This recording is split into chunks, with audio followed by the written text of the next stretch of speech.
Allu Arjun episode సుఖాంతం అయిపోయింది.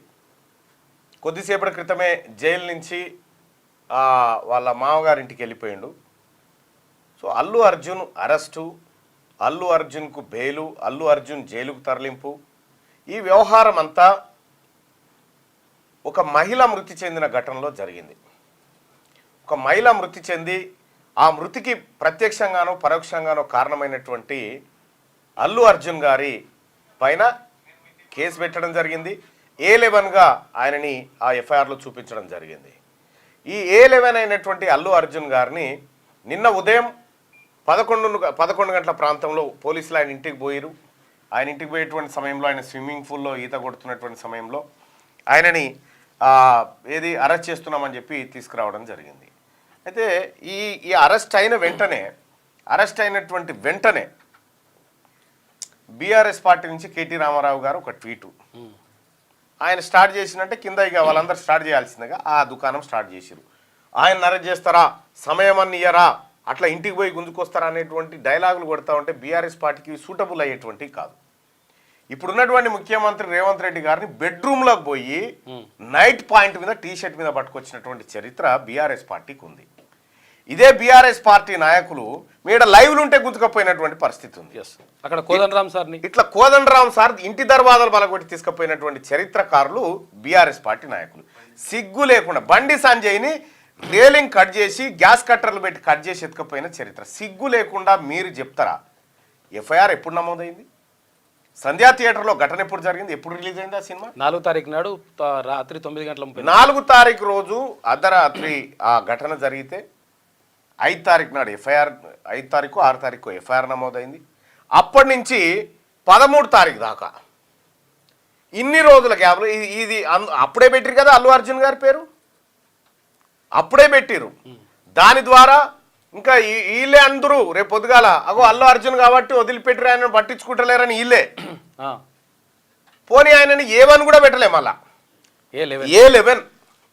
A11 పెడితే అందులో A1, A2, A7 వీళ్ళని అరెస్ట్ చేసిరు. ఇంకొంతమంది అబ్స్కాండింగ్లో ఉన్నారు. అల్లు అర్జున్ గారిని నిన్న అరెస్ట్ చేశారు. అరెస్ట్ చేసి కోర్టులో ప్రొడ్యూస్ చేసిరు. జ్యుడిషియల్ కస్టడీ కింద 14 రోజులు చెంచల్గూడ జైలుకు పంపించడం జరిగింది. సో సైమల్టేనియస్గా అటు భారత న్యాయ చరిత్రలో కొన్ని కొత్త తీర్పులు, కొత్త విధానాలు మనం అప్పుడప్పుడు చూస్తూ ఉంటాం. న్యాయ వ్యవస్థ కూడా చాలా పకడ్బందీగా ఆ ప్రజాస్వామ్యాన్ని కాపాడే పనిలో ఉంటుంది. ఇక్కడ న్యాయ వ్యవస్థ అల్లు అర్జున్ గారికి జీవించే హక్కు ఉందని చెప్పి నిన్న చెప్పింది. అల్లు అర్జున్ గారికి జీవించే హక్కు ఉంది, కానీ ఆ మహిళకు చనిపోయే హక్కు ఉన్నది. ఆ పిల్లగానికి అస్వస్థతకు గురయ్యేటువంటి హక్కు ఉందా? ఇప్పుడు ఒక అల్లు అర్జున్ గారికే జీవించే హక్కు ఇక ఎవరికి లేదు.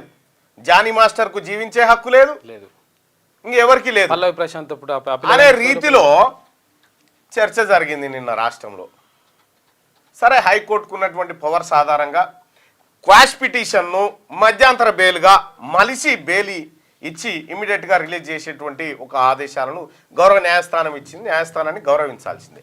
న్యాయస్థానం ఇచ్చినటువంటి తీర్పును మాత్రం ఒక్కసారి సమీక్షించాలి మనం. ఎందుకంటే సగటు భారతదేశ పౌరుడిగా సుప్రీంకోర్టు కూడా తీర్పులను సమీక్షించి తీర్పులపైన విమర్శ, సద్విమర్శలు చేసే అవకాశం ఈ దేశ ప్రజలకు ఉందని చెప్పి సుప్రీంకోర్టు చెప్పినటువంటి నేపథ్యంలో ఇప్పుడు ఆ ప్లేస్లో ఇప్పుడు అల్లు అర్జున్ గారు కేసులో ఉన్నారు, మహిళ చనిపోయింది. ఒకవేళ అట్లా జరగకూడదు, కానీ అల్లు అర్జున్ గారే ఆ తొక్కిసలాట మృతి అంతే ఈ బెయిల్ దొరికేదా? ఒక హీరోనే, ఒక సెలబ్రిటీ లేకపోతే ఇంకెవరన్నా పొలిటీషియన్స్ తొక్కిసలాటలో చనిపోతే వాళ్ళకు దొరికేదేనా? వాళ్ళకు జీవించే హక్కుల గురించి మనం మాట్లాడేటువంటి అవకాశం ఉండేదా? అప్పుడు దొరికేదా సామాన్యులకి అనేది ఆత్మవిమర్శ చేసుకుంటే బాగుంటుంది.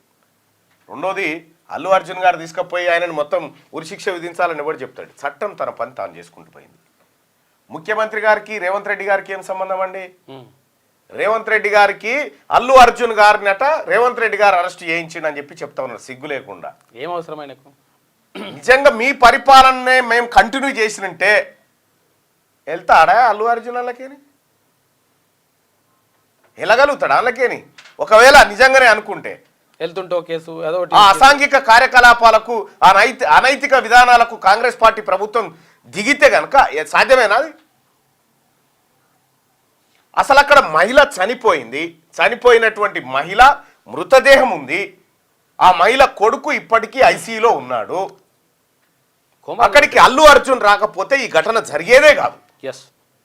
ప్రపంచవ్యాప్తంగా విడుదలైతే ఎక్కడ కాలేదు. అల్లు అర్జున్ గారికి తిరిగే స్వేచ్ఛ ఉంది, కాదంటలేం, తిరగాల్సిందే. కానీ బాధ్యత కూడా ఉంది, ఒక బాధ్యత కూడా ఉంది. తను పోవడం వల్ల ఏం జరుగుతుంది అనేటువంటి ఒక బాధ్యత కూడా ఉంటుంది.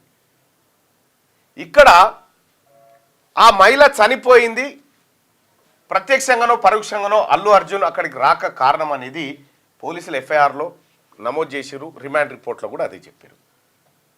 చనిపోయిన మహిళ, నేను వాని పేరు ఏదో ఉండే గిడ చిలకల కూడా కడ, వాని పేరు ఏంది, వాడు గింగరాలు మెట్టోడు చూడు, వాడు లక్ష్మీకాంత శర్మ అనేట్టు, వాన్తో నా మీద కేసు పెట్టించి నా కారణంగా ఒకరు చనిపోయారు అని చెప్పి 306 పెట్టి 74 days నన్ను జైల్లో పెట్టారు. చచ్చిపోయినోడే కూడా దొరకలే ఇప్పటిదాకా. చచ్చిపోయినోడే కూడా దొరకలే. అప్పుడు నాకు జీవించే హక్కు గురించి మాట్లాడలే చాలా మంది. అంటే బీఆర్ఎస్ పార్టీ పరిపాలనలో ఎట్లయితే చట్టాలను కోర్టులను మిస్యూజ్ చేస్తూ మిస్గైడ్ చేస్తూ వాళ్ళ పరిపాలన సాగిరో సేమ్ అది ఇక్కడ సాగాలనుకుంటారు. ఒకవేళ అదే చేస్తే ఒక్కడు కూడా బయట తిరగకపోదురు ఈ లంగా పనులు చేసిన వాళ్ళంతా, ఒక్కడు కూడా. ఇక్కడ చట్టం తన పని తాను చేసుకపోతా ఉంది.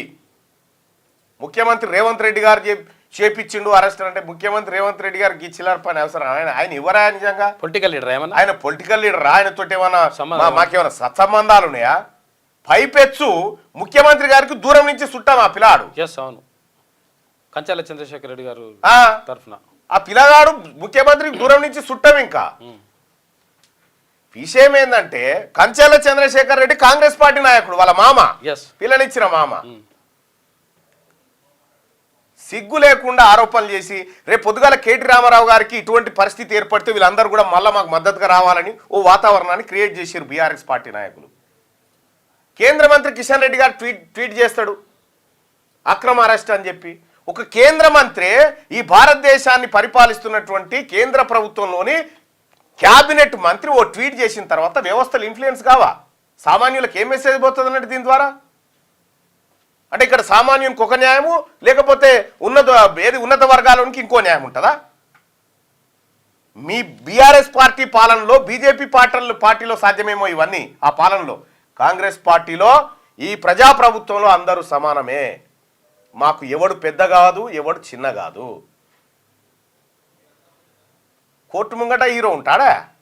కోర్టు ముంగట నిలబడ్డాడు అంతా బాధితుడే అంతే. అల్లు అర్జున్ గారు హీరో అండి, పెద్ద హీరో అండి. ఎవరికి పెద్ద హీరో? నిందితుడు. అక్కడ ఆయన నిందితుడు, అక్కడ ఆ ఘటనలో నిందితుడు. That's all. సంజయ్ దత్తును, ఆ తర్వాత సల్మాన్ ఖాన్ను, ఇటువంటి వాళ్ళే తీసుకుపోయి లోపటేసారు. ఒక మహిళ చనిపోతే మహిళ పట్ల చనిపోయిన రోజు ఒక్కరన్నా నిన్న ట్వీట్ చేసినటువంటి కిషన్ రెడ్డి గారు కానీ, కేటీఆర్ కానీ, లేకపోతే ఇంకెవరన్నా కానీ ఒక్క మహిళ చనిపోవడం బాధాకరం అని ఒక ట్వీట్ చేసినారా మీరు? నిన్న చెప్తా ఉన్నారు ఎట్లా మహిళ చనిపోవడం బాధాకరమే కానీ అయినప్పటికీ ఆయన అరెస్ట్ చేస్తారా? ఎక్కడి కథ? వాళ్ళ ఇంటి వాళ్ళ ఆడబిడ్డ చచ్చిపోతే వాళ్ళకి తెలిసేది. భారత రాజ్యాంగం ప్రతి మనిషికి జీవించే హక్కు ఇచ్చింది. ఇక్కడ all are equal before law అని చెప్తా ఉంది. చట్టం ముందు అందరు సమానమని చెప్తా ఉంది. చట్టం ముందు సమానమే కానీ గత పెద్ద మనిషి సమానం అవుతాడా అన్నట్టు వీళ్ళ వాదన. సరే, ఏదేమైనా ఇదే సినిమా సెలబ్రిటీలు చాలా మంది కూడా మాట్లాడుతూ ఉన్నారు. పవన్ కళ్యాణ్ గారు ట్వీట్ చూసిర్రా? చాలా సందర్భోచితమైన ట్వీట్ అది. కలిసి ఉంటే బలం ఉంటాం, విడిపోతే పలసన పడతాం అని పెట్టిండు ఆయన. దాన్ని చూసైనా అల్లు అర్జున్ గారు మేల్కోవాలి ఎందుకు పెట్టిండు అనేది.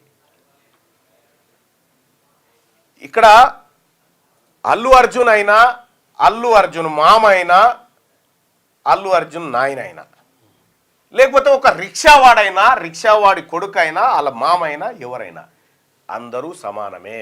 క్యూ న్యూస్ లో పనిచేయటకు అనుభవం గల కెమెరామెన్లు కావాలను.